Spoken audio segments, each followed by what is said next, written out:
Hi all. இப்போ நம்ம cucumber gel making video பார்க்கலாம்.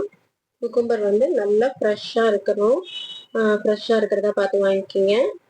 நல்லா கழுவிக்கிங்க. தோலுக்கு ஃபஸ்ட்டு ஒரு தடவை கழுவிட்டு தோல் நல்லா சீவிக்கலாம். தோல் நல்லா வந்து இந்த க்ரீன் கலர் எல்லாமே எடுத்துடணும். தோலில் வந்துட்டு நிறையா மருந்தெல்லாம் அடிப்பாங்க அது கெட்டு போகாமல் இருக்கிறதுக்கு. இப்போல்லாம் வெஜிடபிள்ஸ்லாம் நிறைய மருந்து அடிக்கிறாங்க. ஸோ அந்த மருந்தெல்லாம் நம்ம ஸ்கின்னுக்கு போச்சுன்னா ஸ்கின் அலர்ஜி வந்துடும். அதனால வந்து ஃபஸ்ட்டு நல்லா கழுவிட்டு அப்புறம் மறுபடியும் தோல் நல்லா சீவிட்டு அதுக்கப்புறம் மறுபடியும் வாஷ் பண்ணிக்கணும். வாஷ் பண்ணிட்டு குக்கும்பர் வந்துட்டு சின்ன சின்னதாக கட் பண்ணி நம்ம மிக்சி ஜாரில் இப்போ ஆட் பண்ண போகிறோம். அதுக்கு முன்னாடி வாஷ் பண்ணிட்டு வந்துக்கலாம். வாஷ் பண்ணியாச்சு. இப்போ வந்து பீஸாக கட் பண்ணி மிக்சி ஜாரில் ஆட் பண்ணி அதோட ஜூஸ் எல்லாம் எடுத்துடலாம். மிக்சி ஜார் வந்து நம்ம காஸ்மெட்டிக் யூஸ் பண்ணோம்னா அதுக்கு மட்டும்தான் நம்ம வச்சுக்கணும். அது தனியாக நம்ம வச்சுக்கணும். குக்கும்பர் வந்து 50 கிராம்ஸ் மட்டும் எடுத்துக்கலாம். 50 கிராம்ஸ் எடுத்துட்டு ஜார் நல்லா ஃப்ரெஷ்ஷாக கழுவி இதுக்குன்னு நீங்கள் ஒன்று வாங்கிக்கிங்க ஜாரு. அப்படி இல்லைன்னா நீங்கள் இந்த மாதிரி ஏதாச்சும் திங்ஸ் அரைக்கும் போது காஸ்மெட்டிக்ஸ்க்கு எதுவும் அரைக்கும் போது நல்ல சுடுதண்ணியில் வந்து நல்லா ஒரு 3 தடவை வாஷ் பண்ணிக்கிங்க. அதாவது ரன்னே போட்டுருங்க. இப்போ மிக்சி ஜாரில் வந்து சுடுதண்ணி ஊற்றி பல்ஸ் மோடில் வந்து அடித்து நல்லா மிக்சி ஜாரை ஃபஸ்ட்டு வாஷ் பண்ணிக்கிங்க. வேணும்னா அதில் ஒரு 1/2 டீஸ்பூன் வந்து உப்புமே போட்டு ஹாட் வாட்டர் போட்டு மிக்சி ஜாரை நல்லா கழுவிக்கிங்க.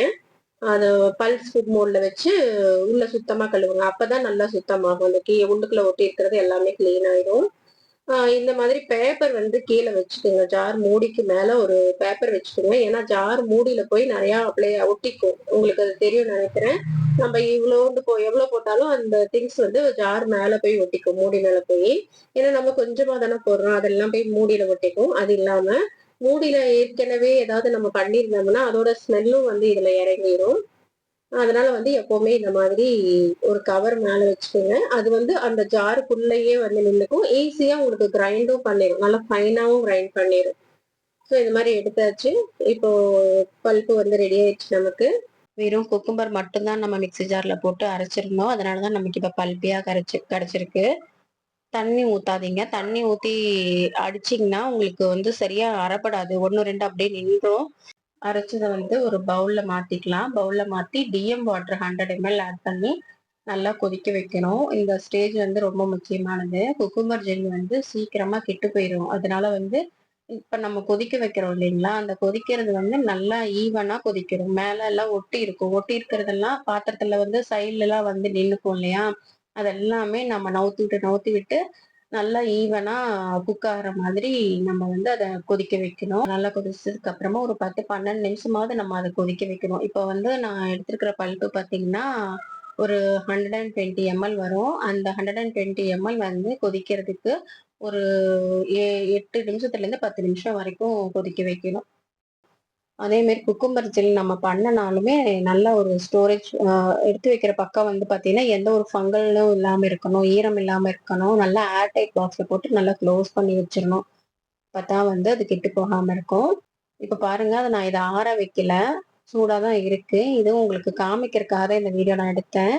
இப்போ சூடா இருக்கிற ஜூஸ்ல வந்து நம்ம வந்து எந்த கார்போபுல் பவுடர் போட்டோம்னா அது அப்படியே கட்டியாயிரும். நம்ம இப்படின்னு போட்டா அது எப்படி விழுந்தது பாத்தீங்களா, அது அதே மாதிரி கட்டியாயிரும். நம்ம எவ்வளவு நேரம் பிளெண்ட் பண்ணா கூட அது உடையாது. அது வந்து இப்ப நம்ம போட்டோம்னா இந்த டைம்ல இருந்து ஒரு 7 8 மணி நேரம் வந்து நீங்க அதை அப்படியே வச்சிருந்தோம். அப்பதான் வந்து ஊறும். ஆனா அப்பப்ப எடுத்து ஒரு 1 ஹவருக்கு ஒரு ஒன்ஸ் எடுத்து எடுத்து ஒரு பிளெண்டர்லயே நீங்க வந்து ஒரு பிளெண்ட் பண்ணிக்கங்க. நீங்க சப்போஸ் நீங்க இந்த மாதிரி ஹாட் வாட்டர்ல அவசரப்பட்டு போட்டுட்டீங்கன்னா நீங்க அந்த மெத்தட் ஃபாலோ பண்ணிக்கங்க. ஒரு 8 மணி நேரம் வச்சிருந்து நீங்க அப்பப்போ எடுத்து எடுத்து பிளெண்டர் பண்ணி வச்சுக்கோங்க. அப்பதான் அது உடையும். எல்லாமே ஈவனா மிக்ஸ் ஆகிற மாதிரி உடையும். இல்லைன்னா அது ரொம்ப கஷ்டம், அப்படியே நின்றும். நம்ம அவசரத்துக்கு செய்யும் போதெல்லாம் அந்த மாதிரி பண்ணிடாதீங்க. இப்போ வந்து டிஇஏ வந்து நான் இப்போ பேசிட்டு இருக்கும்போது டிஇஏ வந்து ஆட் பண்ணியாச்சு. ஒன் கிராம் வந்து டிஇஏ ஆட் பண்ணி இப்போ ப்ரெசர்வேட்டிவும் ஆட் பண்ணியாச்சு. ப்ரெசர்வேட்டிவ் டிஇஏ ஆட் பண்ணியாச்சு. குக்கும்பர் ஜூஸ் வித் கார்போபுல் பவுடர் இந்த 4 இன்கிரீடியன்ட்டும் ஆட் பண்ணி நல்லா மிக்ஸ் பண்ணணும். மிக்ஸ் பண்றதுக்காக நம்ம பிளெண்டர்ல போட்டோம்னா ஈஸியா மிக்ஸ் ஆயிக்கும். இது வந்து நீங்க மிக்ஸி ஜார்லயும் கூட பண்ணலாம். இப்போ 1 கேஜி, 1/2 கேஜி இதெல்லாம் பண்ணும்போது, இதே மாரி நல்லா ஆறுன தண்ணி எடுத்துக்கங்க. நம்ம என்ன எக்ஸ்ட்ராக்ட் எடுக்கிறோமோ, அந்த எக்ஸ்ட்ராக்ட் எடுத்து மிக்ஸி ஜார்ல போட்டு, கார்போ புல் பவுடர் போட்டு ஃபர்ஸ்ட்டு நீங்க கையில ஒரு மிக்ஸ் பண்ணி விட்டுருங்க. அதாவது ஸ்பூன்ல வந்து மிக்ஸ் பண்ணிட்டு, அதுக்கப்புறமா ரன் பண்ணுங்க. ஜார வந்து மிக்ஸில வச்சு ரன் பண்ணுங்க. அது சூப்பரா ரெடி ஆயிரும். நமக்கு ஈஸியாவும் ரெடி ஆயிரும். அ அதே மாரி அதிலேயே வந்து நம்ம டீயவும் ஆட் பண்ணி, மிக்ஸி ஜார்லயே டீயவும் ஆட் பண்ணி அடிச்சீங்கன்னா சூப்பரா வந்துரும். அதுக்கப்புறமா வந்து ப்ரிசர்வேட்டிவும் அதிலேயே ஊத்தி ஆட் பண்ணி அடிச்சுக்குங்க. சூப்பரா குயிக்கா வந்து உங்களுக்கு ஜெல் வந்து ரெடி ஆயிரும். இப்ப பாருங்க எவ்ளோ கிளியரா இருக்குன்னு ஜெல்லு.